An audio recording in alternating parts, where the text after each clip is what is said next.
தேசிய கல்வியியல் கல்லூரிக்கு இந்த மாணவர்களை உள்வாங்கிக் கொள்றதுல நாங்கள் இரண்டாவது வீடியோவில் சந்திக்கிறோம். அதே மாதிரி இப்போ இந்த வீடியோவில் வந்து எத்தனை மாணவர்களை கல்வியியல் கல்லூரிக்கு உள்வாங்கிக் கொள்கிறாங்க அப்படின்றத பார்ப்போம். ஏன்னு சொன்னால் நாங்கள் போன முறை அன்னளவாக 70,000 அப்ளிகேஷன் போய் உண்மையாக எடுபட்ட வீதம் வந்து அநேகமாக சிறிய 10% மாணவர்களை தான் உள்வாங்கிக் கொள்கிறாங்க. அப்போ 70,000 அப்ளிகேஷன் போய் 10%ன்ற நேரத்தில் நம்ம சரியாக அப்ளை பண்ணாட்டி, அதாவது நிகழ்நிலை மூலமாக ஆன்லைன் மூலமாக சரியாக அப்ளிகேஷன் போடாட்டி அது நிராகரிக்கிறதுக்கான வாய்ப்புகளும் ரொம்ப அதிகமாக இருக்குது. ஸோ இதை வந்து நாங்கள் டீப்பாக சர்ச் பண்ணி தான் நாங்கள் இந்த அப்ளிகேஷனை போடுறோம். அதில் நாங்கள் பார்த்தோன்னு சொன்னால் 2023ஆம் ஆண்டு எத்தனை மாணவர்களை உள்வாங்கிக் கொள்கிறாங்களோ அதே அளவான மாணவர்கள் தான் 2024ஆம் ஆண்டு என்ன செய்கிறாங்கன்னா உள்வாங்கிக் கொள்கிறாங்க. பாடங்களும் அப்படித்தான். இப்போ உதாரணத்துக்கு ஏதோ ஒரு பாடத்துக்கு ஒரு தொகையான மாணவர்களை உள்வாங்கி கொண்டால் அடுத்த, அதாவது 2023ஆம் ஆண்டு அந்த பாடத்துக்கு எவ்வளோ பேரை எடுக்கிறாங்களோ அதே அளவு தான் 2024ஆம் ஆண்டும் என்ன செய்து கொள்கிறாங்கன்னு சொன்னால் எடுத்துக்கொள்கிறாங்க. அப்போ ஒரே அளவான மாணவர்கள் தான் எடுத்துக்கொள்கிறாங்க. இதில் வந்து நாங்கள் 2 தனித்தனியாக பார்க்குறோம். அதாவது நாடு தழுவிய ரீதியில் எத்தனை பேர் எடுத்துக்கொள்கிறாங்க, அதே மாதிரி தமிழ் மொழி மூலம் எத்தனை பேர் எடுக்கிறாங்கன்னு சொல்லிட்டு நாங்கள் வேறு வேறையாக பார்ப்போம். அதில் முதலாவது நாங்கள் நாடு தழுவிய ரீதியில் பார்த்தா 2023ஆம் ஆண்டு தேசிய அளவு மாவட்ட மட்டம் நாங்கள் ஏற்கனவே சொல்லியிருக்கேன் போன வீடியோவில். தேசிய அளவு மாவட்டம் ரெண்டும் சேர்த்து எத்தனை மாணவர்கள் எடுக்கிறாங்கன்னு சொல்கிறேன். அதை நாங்கள் ஓவராலாக கூட்டி பார்க்கக்குள்ள அதே அளவு மாணவர்கள் தான் 2024ஆம் ஆண்டும் எடுப்படுறாங்க. பாருங்கள், 2023ஆம் ஆண்டு சிங்கள மொழி மாணவர்கள் தேசிய மட்டத்தில் 689 பேரும் மாவட்ட மட்டத்தில் 674 என்று மொத்தமாக 1363 பேர் சிங்கள மொழி மூலம் எடுப்படுறாங்க. அதே மாதிரி தமிழ் மொழி மூலம் பார்த்தா 361, அதோடு சேர்த்து தேசிய மட்டம் 361, மாவட்ட மட்டம் 357, ரெண்டும் சேர்த்து மொத்தமாக தமிழ் மொழி மூலம் 715 மாணவர்கள் தான் எடுப்படுறாங்க.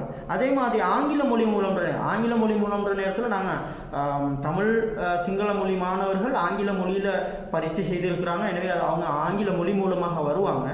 ஓவராலாக அப்போ ஆங்கில மொழி மூலம் அப்ளை பண்ணுறவங்க தேசிய மட்டத்தில் 315 பேர், மாவட்ட மட்டத்தில் 311 பேர், மொத்தமாக 624 பேர் கல்வியியல் கல்லூரிக்கு எடுப்படுறாங்க.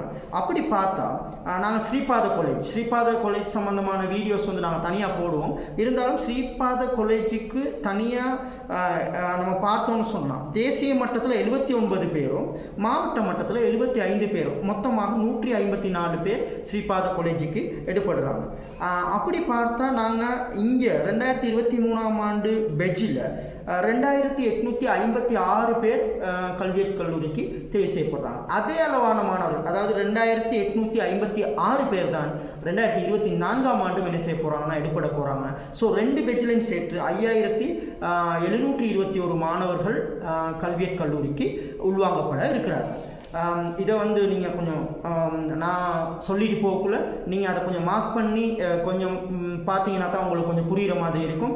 அதே மாதிரி பார்த்தா தமிழ் மொழி மூலம் அப்படின்னு பார்த்தா தமிழ் மொழி மூலம் 2023க்கு 715 பேர், அந்த மாவட்ட மட்டம் அடுத்தது தேசிய மட்டம் ரெண்டும் சேர்த்து சொல்கிறேன்.